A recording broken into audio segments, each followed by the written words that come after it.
वैसे जरूरी नहीं है, लेकिन फिर भी वीडियो को लाइक या फिर डिसलाइक जरूर कर दिया करें। मूवी के स्टार्ट में हमें बताया जाता है कि ये कहानी 140 साल पुरानी है, जहाँ पर एक किलर हुआ करता था। उस किलर का नाम बतोशाई था और किंग के कहने पर वो क्योटो के लिए जंग लड़ रहा होता है। और जंग के मैदान में उसके पावर और ये कि वो कितना कूल माइंड था, लोग इससे डरते थे। अब इसी लास्ट वॉर के बारे में हमें बताया जाता है और ये जंग ईयर 1998 में क्योटो के पहाड़ों में हो रही थी। इस जंग में बहुत सारे लोग मारे जा चुके थे। उन सब में काफी बहादुर तलवारबाज अपनी तलवारबाजी से दुश्मनों को हरा रहा था और ये तलवारबाज ही वो किलर था, यानी बतोशाई। फिर बतोशाई के लोग ये जंग जीत जाते हैं। तब ये लोग अपनी जीत का ऐलान करते हुए जीत की खुशी मना रहे होते हैं। फिर दुश्मनों के लोगों में से एक आदमी बतोशाई के पास आता है और वो बतोशाई को धमकी देकर वहाँ से चला जाता है। अब बतोशाई इन लड़ाइयों और किलिंग से तंग आ चुका था, इसीलिए वो अपनी तलवार को जमीन में लगाकर इस किलर की जिंदगी को कसम खा के हमेशा के लिए छोड़ देता है। दुश्मनों की डेड बॉडीज में से एक आदमी अभी भी जिंदा था और वो आदमी उठकर बतोशाई की तलवार के पास जाता है और उसकी तलवार को वो अपने हाथों में पकड़कर बतोशाई की पावर्स हासिल कर लेता है और वो अपना नाम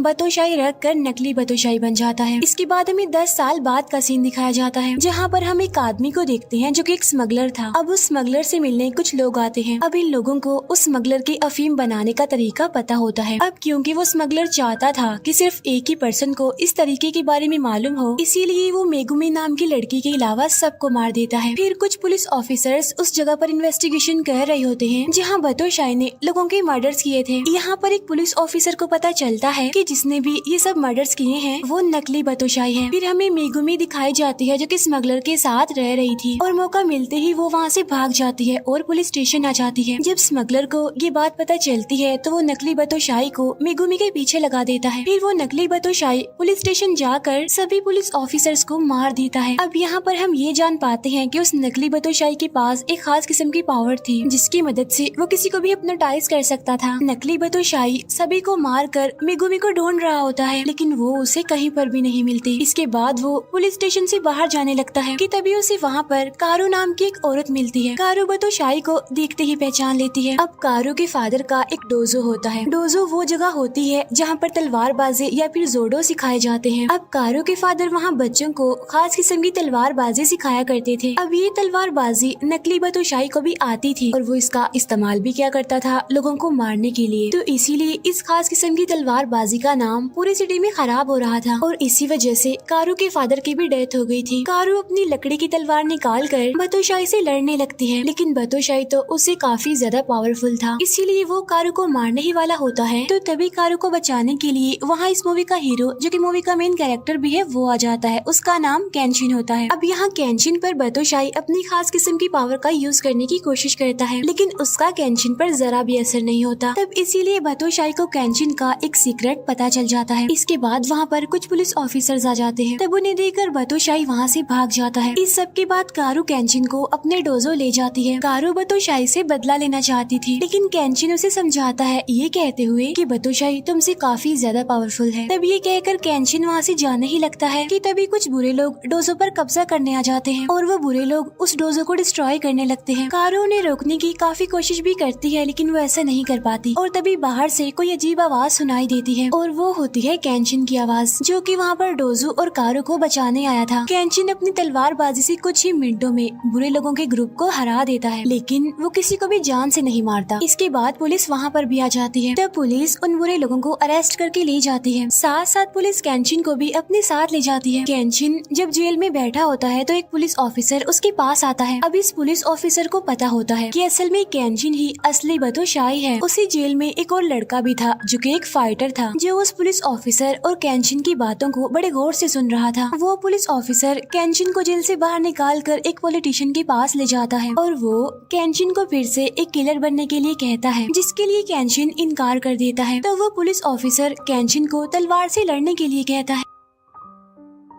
फिर तेज बारिश में वो पुलिस ऑफिसर और केंशिन तलवार से लड़ रहे होते हैं, लेकिन केंशिन उस पुलिस वाले पर अटैक नहीं कर पाता क्योंकि उसने कसम खाई होती है कि वो कभी भी किसी भी इंसान की जान नहीं लेगा, यानी वो किसी को भी जान से नहीं मारेगा। तब ये जानकर वो पुलिस ऑफिसर उसे छोड़ देता है और वहाँ से जाने देता है। तभी हम देखते हैं कि कारू जेल के बाहर केंशिन का वेट कर रही है। अब क्योंकि केंशिन एक ट्रैवलर था, इसीलिए उसके पास रहने के लिए कोई जगह कोई ठिकाना नहीं था। तब कारू इसीलिए उसे अपने साथ रहने के लिए कहती है, इसीलिए वो दोनों डोजो के लिए निकल जाते हैं। डोजो पहुंचकर उन्हें मेगुमी भी मिल जाती है जो स्मगलर से बचकर भाग रही थी। अब क्योंकि मेगुमी के पास भी रहने के लिए कोई जगह नहीं थी तो इसीलिए वो भी इनके साथ ही रहने लगती है। फिर ये तीनों यानी केंचिन, कारू और मेगुमी एक रेस्टोरेंट में खाना खाने जाते हैं और तभी वहाँ पर वो स्मगलर भी आ जाता है। अब उस स्मगलर को केंचिन की बहादुरी और उसकी पावर के बारे में ऑलरेडी पता था, इसीलिए वो केंचिन के पास जाकर उसे अपना प्रोटेक्टर बनने के लिए कहता है। साथ साथ वो उसे कुछ पैसों की ऑफर भी करता है। इसी बीच वही जेल वाला फाइटर आकर स्मगलर का प्रोटेक्टर बनने की ऑफर करता है। वो फाइटर अपनी पावर को दिखाने के लिए केंचिन को फाइट के लिए चैलेंज करता है और यहाँ पर वो ये बात भी रिवील करता है कि असली बतोशाई कोई और नहीं बल्कि केंचिन ही है, यानी जिसने 10 साल पहले किसी को ना मारने की कसम खाई थी। अब इन दोनों की लड़ाई होने वाली थी लेकिन केंचिन इस फाइट के लिए इनकार कर देता है। साथ साथ वो उस फाइटर को भी स्मगलर के लिए लड़ने से मना कर देता है और जब उस फाइटर को इस बात का रियलाइज होता है कि केंचिन ठीक कह रहा है तो वो अपने घर चला जाता है। इसके बाद हमें 14 साल पहले की कहानी बताई जाती है जब केंचिन यानी बतोशाई फर्स्ट टाइम किलर बना था। उसने अपने एक मिशन पर 4 वॉरियर्स को मार दिया था और नेक्स्ट डे जब वो उन वॉरियर्स की डेड बॉडीज को देखने के लिए गया था तो उसने देखा कि उन वॉरियर्स की फैमिली वाले काफी दुखी हैं, तड़प रहे हैं, रो रहे हैं। तो ये देखकर उसे इस बात का रियलाइज होता है कि वो कितना गलत कर रहा है, लोगों की जिंदगियां छीन रहा है। इसके बाद कहानी वापस से प्रेजेंट टाइम में आ जाती है जहाँ पर हम देखती हैं कि कुछ दिन के बाद स्मगलर का एक आदमी जिसने मास्क पहना होता है वो मेगुमी से मिलने आता है। वो आदमी मेगुमी को लड़ाई के लिए चैलेंज करके वहाँ से चला जाता है। तब मेगुमी देखती है कि अचानक से नेबरहुड के बच्चे बीमार पड़ रहे हैं। तब ये देखकर मेगुमी को थोड़ा डाउट होता है, इसीलिए वो उस जगह का पानी पीती है। पानी पीकर उसे पता चलता है कि उस स्मगलर ने पानी में कुछ मिला दिया है। तब ये बात जाकर वो सारे लोगों को बताती है कि पानी में कुछ मिलाया गया है। इसके बाद वहाँ पर डॉक्टर्स को बुलाया जाता है और सारे हालात नॉर्मल हो जाते हैं। फिर केंचिन और मेगुमी नदी के किनारे बैठे होते हैं। यहाँ पर मेगुमी केंचिन को अपनी स्टोरी बता रही होती है कि किस तरह उसने वॉर के बाद अपनी पूरी फैमिली को खो दिया। वो बताती है कि मेरी फैमिली जंग में ही मारी गई। उसके बाद उस स्मगलर ने मुझे अडॉप्ट करके अपने पास रखा और इसीलिए मुझे मजबूरन ये सब कुछ करना पड़ता है। फिर कुछ टाइम बाद कारू को एक दिन मेगुमी का एक लेटर मिलता है जिसमें मेगुमी ने लिखा होता है कि मैं उस स्मगलर को मारने जा रही हूँ। तब केंचिन मेगुमी को बचाने के लिए स्मगलर के पास जाता है और इसमें उसकी हेल्प करने के लिए वो फाइटर भी जाता है उसके साथ। इसके बाद मेगुमी उस स्मगलर के पास पहुँच जाती है। तब वो समझता है कि शायद मेगुमी हमारे पास दोबारा आ गई है, लेकिन मेगुमी तो यहाँ पर उसकी जान लेने आई थी। मेगुमी अपना नाइफ निकाल कर उस स्मगलर के गले पर रख देती है। तो वो स्मगलर चिल्लाकर अपने साथियों से हेल्प मांगता है। तो वही मास्क पहना आदमी वहाँ पर आकर मेगुमी को नीचे गिरा देता है जिससे उस स्मगलर की जान बच जाती है। उधर केंचिन और वो फाइटर स्मगलर की लोकेशन पर पहुँच जाते हैं जहाँ पर बहुत सारे लोग उस स्मगलर को प्रोटेक्ट कर रहे थे। तो वो दोनों अपनी तलवारबाजी की स्किल से सबको हरा देते हैं, लेकिन इस बार भी वो किसी की जान नहीं लेते। अंदर जाने के बाद उन्हें एक आदमी मिलता है और ये वाला आदमी भी स्मगलर के लिए ही काम करता था। फिर वो फाइटर केंचिन को आगे बढ़ने के लिए कहता है और खुद वो उस आदमी से लड़ने लगता है। केंचिन को आगे बढ़कर वही मास्क वाला आदमी मिलता है और ये मास्क वाला आदमी कोई और नहीं बल्कि वो था जिसने मूवी के स्टार्ट वाली जंग में बतोशाई यानी केंचिन को धमकी दी थी। अब यहाँ पर इन दोनों की भी काफी फाइट होती है, लेकिन अपनी कसम को याद रखते हुए केंचिन उसे भी नहीं मारता। केंचिन बस उसके पेट पर मारकर उसे वहीं छोड़कर वहाँ से चला जाता है।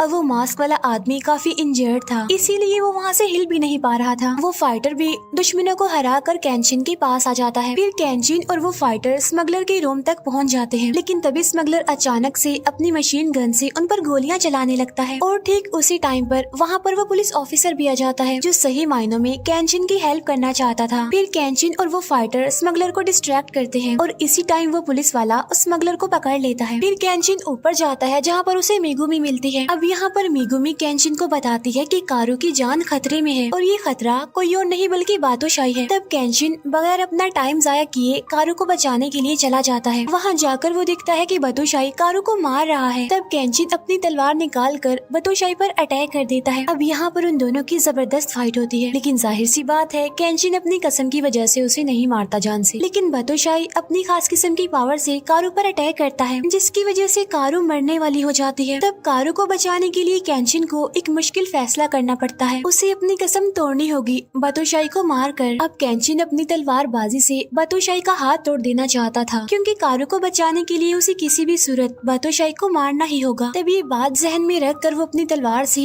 बातोशाई को मारने ही वाला होता है कि तभी कारू जोर से चिल्लाने लगती है और वो केंशिन को रोक देती है। अब कारू के चिल्लाने की वजह से बातोशाई की पावर का उस पर असर नहीं होता। तब बातोशाई कहता है कि अभी ये खत्म नहीं हुआ, और ये कहकर वो अपनी ही तलवार अपने अंदर घुसाकर खुद को मार लेता है, यानी सुसाइड कर लेता है वो, क्योंकि उसे एहसान वाली जिंदगी नहीं चाहिए थी, वो भी केंशिन से। इसके बाद पुलिस स्मगलर और उसके साथियों को पकड़ लेती है। इसके बाद कारू नींद से जागती है और वो जागते ही केंशिन को हर जगह ढूंढने लगती है। फिर कुछ टाइम बाद केंशिन उसे मिल ही जाता है, जिसके हाथों में सब्जी से भरी एक टोकरी थी। वो सब्जी लेने बाजार गया था। तब कोरू उसे अपने घर में वेलकम करती है। तब ये देखकर केंशिन खुश हो जाता है। और अब मैं एक्सप्लेन कर रही हूँ इसके पार्ट 2 को। तो इस मूवी का स्टार्ट 1880 में योगो शहर से होता है, जहाँ पर एक आदमी शीशियों ने लोगों का जीना मुश्किल कर दिया था। वो हर गाँव में जाता था और कमजोर गरीब लोगों को मार देता था। इसीलिए एक दिन एक पुलिस ऑफिसर अपनी टीम के साथ शीशियों को पकड़ने के लिए निकलते हैं। लेकिन जब ये लोग वहाँ पर पहुँचते हैं तो पुलिस ऑफिसर के सभी साथियों को शीशियों का एक खास आदमी मार देता है। तो वो पुलिस ऑफिसर अकेले ही आगे बढ़ के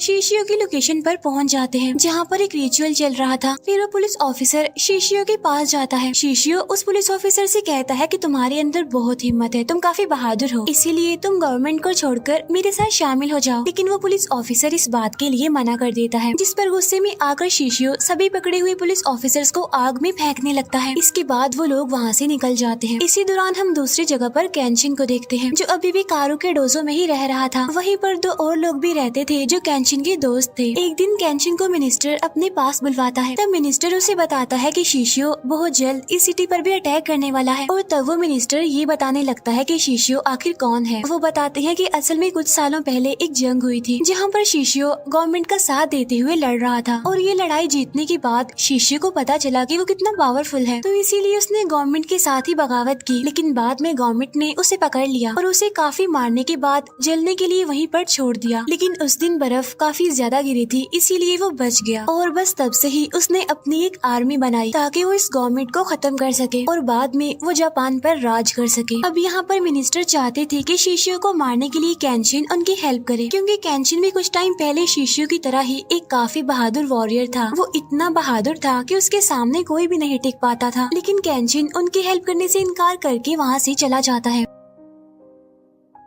अब कुछ टाइम बाद मिनिस्टर अपने कैरेज में बैठकर कहीं पर जा रहे होते हैं, लेकिन तभी वहाँ पर शीशियों का एक खास आदमी आ जाता है। वो मिनिस्टर का पीछा करता है और कैरेज में घुसकर उन्हें बताता है कि अगर तुम केंशिन को लड़ने के लिए भेज रहे हो तो अपना टाइम वेस्ट कर रहे हो, क्योंकि हम तो जापान पर राज करके ही रहेंगे। और ये कहकर वो मिनिस्टर को वहीं पर मार देता है। इसी दौरान केंशिन को बार बार यही लग रहा था कि उसे लोगों की हेल्प करनी चाहिए, तो इसीलिए वो मिनिस्टर से मिलने के लिए निकल पड़ता है। लेकिन रास्ते में उन्हें मिनिस्टर का कैरेज और उनकी डेड बॉडी मिलती है, जिन्हें शीशियों के खास आदमी ने मार दिया था। और तभी वहाँ पर बहुत सारे लोग इकट्ठे हो जाते हैं और तभी शीशियों का वो खास आदमी वहाँ पर फिर से आ जाता है और वो केंशिन को धमकी देता है कि बहुत जल्द तुम हमारा शिकार बनने वाले हो। तब ये सुनकर केंशिन समझ जाता है कि सब कुछ शीशियों ने ही करवाया है, यानी मिनिस्टर को शीशियों ने ही मारा है। लेकिन फिर भी केंशिन मिनिस्टर के ऑफिस चला जाता है। इसके बाद कमांडर केंशिन को उन पुलिस ऑफिसर्स को दिखाता है जिसे कल रात शीशियों ने मारा था। उन मरे हुए पुलिस ऑफिसर्स की फैमिलीज को रोता हुआ देखकर केंशिन को काफी बुरा फील होता है। इसीलिए अब वो शीशियों को मारने का डिसीजन लेता है। इसीलिए वो उसके शहर कोटो जाने के लिए निकलता है। लेकिन घर पर जब कारू को इस बारे में पता चलता है तो वो केंशिन को रोकने की काफी कोशिश करती है, लेकिन केंशिन उसकी बात नहीं मानता और वो वहाँ से निकल जाता है। इसके बाद शीशियों का एक आदमी केंशिन के बारे में पूछता हुआ वहाँ पर आ जाता है और जब केंशिन उसे नहीं मिलता तो वो केंशिन के फ्रेंड्स को ही मारने लगता है। लेकिन मेगुमी वहाँ पर आकर उन्हें बचा लेती है। उधर दूसरी तरफ शीशियों को भी पता चल जाता है कि केंशिन ने उसे मारने का डिसीजन ले लिया है। इसी दौरान केंशिन एक जगह पर रुका हुआ था रात गुजारने के लिए, लेकिन तभी एक निंजा लड़की वहाँ पर आकर केंशिन की तलवार चुराकर भागने लगती है। लेकिन केंशिन को इस बारे में पता चल जाता है, तो इसीलिए वो उस निंजा लड़की से लड़कर अपनी तलवार वापस लेने लगता है। इनकी लड़ाई अभी चल ही रही थी कि तभी वहीं पर रहने वाला एक बच्चा वहाँ पर आता है। वो बच्चा रोते हुए उनसे हेल्प मांगता है कि प्लीज मेरे भाई को बचा लीजिए। तब केंशिन और वो निंजा लड़की उस बच्चे के साथ साथ जाते हैं, जहाँ पर उन्हें पता चलता है कि उस बच्चे का भाई एक पुलिस ऑफिसर था जिसे शीशियों का वो खास आदमी काफी बुरे तरीके से मारकर चला गया था। तब वो दोनों उस बच्चे के भाई के पास आते हैं। तब उस बच्चे का भाई उन दोनों से उनके गांव को बचाने के लिए कहता है। इसके बाद वो फौरन ही मर जाता है। फिर उस बच्चे के गांव जाने के लिए ये लोग उसके साथ निकलते हैं। फिर सुबह होते ही जब ये लोग वहाँ पर पहुँचते हैं तो ये देखते हैं कि उस बच्चे के पेरेंट्स को तो पहले ही मार दिया गया है और उनकी डेड बॉडीज को एक ट्री से लटका दिया है। साथ साथ पूरे गाँव को भी काफी डिस्ट्रॉय कर दिया था। इतनी ही देर में वहाँ पर शिष्यों के लोग आ जाते हैं और वो लोग केंचिन पर अटैक कर देते हैं, जहाँ पर केंचिन उनका मुकाबला करता है और अपनी कसम को जहन में रखते हुए उन्हें जिंदा ही छोड़कर वहाँ से चला जाता है। अब यहाँ पर केंचिन उस निंजा लड़की और बच्चे को बाकी लोगों को जलाने के लिए कहता है, लेकिन तभी वहाँ पर गाँव के लोग आ जाते हैं और कहते हैं कि अगर इन लोगों को जला दिया तो शिष्यो और ज्यादा गुस्से में आ जाएगा और इनका थोड़ा बहुत बचा हुआ गाँव भी वो डिस्ट्रॉय कर देगा। लेकिन तभी वहाँ पर शिष्यो का वो खास आदमी आ जाता है और वो केंचिन को इतने सारे लोगों को अकेले ही मारने के लिए अप्रिशिएट करता है। तब ये सुनकर वो गांव वाले समझ जाते हैं कि केंचिन कोई और नहीं बल्कि वही किलर बातोशाही है, जो कि अभी काफी बहादुर वॉरियर बन गया है। फिर शिष्यों का वो खास आदमी केंचिन को कहता है कि तुम्हें शिष्यों ने बुलाया है और अगर तुम नहीं आए तो वो गाँव के सारे लोगों को मार देगा। तो इसीलिए केंचिन को जाना पड़ता है, जहाँ पर शिष्यो केंचिन को बताता है कि मैं नहीं चाहता कि कोई भी कमजोर लोग इस दुनिया में रहें और इसीलिए मैं सिर्फ कमजोर लोगों को ही तो मार रहा हूँ और इसके बाद मैं जापान पर कब्जा करके उसे एक पावरफुल कंट्री बनाऊंगा। लेकिन ये सुनते ही केंचिन उसे लड़ने के लिए चैलेंज करता है, लेकिन केंचिन की तलवार देखकर शिष्यो अपने उस खास आदमी को उसके साथ लड़ने के लिए कहता है और खुद वो उसके शहर योगो के लिए निकल जाता है। अब यहाँ पर इन दोनों की काफी फाइट होती है, लेकिन इस लड़ाई में केंचिन की तलवार टूट जाती है। तब ये देखकर शिष्यो का वो खास आदमी उसे वहीं पर छोड़कर खुद शिष्यो के पास चला जाता है। फिर वापस गाँव आकर केंचिन देखता है कि गाँव के लोग उस बच्चे को शिष्यो के लोगों को मारने के लिए मजबूर कर रहे हैं। तब वो बच्चा उनकी बात सुनकर उन लोगों को मारने ही वाला होता है कि तभी केंचिन वहाँ पर आकर उसे रोक लेता है। फिर शिष्यो देखता है कि उनकी जो पावरफुल तलवार थी केंचिन ने उसका बुरा हाल कर दिया है, इसीलिए वो उस आदमी के पास पहुँच जाता है जो वेपन्स बनाया करता था, तलवारें बनाया करता था।